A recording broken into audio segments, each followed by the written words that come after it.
Welcome back. નર્મદામાં સાંસદ મનસુખ વસાવાએ પોલીસને આડે હાથે લીધી। નર્મદાના વરખડ ગામથી નશાકારક પદાર્થ મળ્યા મામલે ઉધડો લીધો। પોલીસની નિષ્ફળતા સામે સાંસદ મનસુખ વસાવા લાલઘૂમ થયા છે।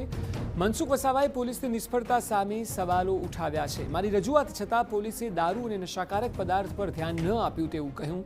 મારા પત્ર લખ્યાના 1 સપ્તાહમાં દારૂનો કારોબાર ધમધમી ઉઠ્યો। રજૂઆતો છતાં પોલીસે કાર્યવાહી ન કરી હોવાનો મનસુખ વસાવાએ આક્ષેપ કર્યો છે। મહત્વનું છે કે નર્મદામાં મુંબઈ પોલીસની તપાસ ચાલી રહી છે, જે મામલે સાંસદ મનસુખ વસાવાએ પોલીસની કાર્યવાહી પર ગંભીર આરોપ લગાવ્યા છે। પોલીસને આટલું મોટું રેકેટ કેમ ન દેખાયું તે અંગે પ્રહાર કર્યા છે।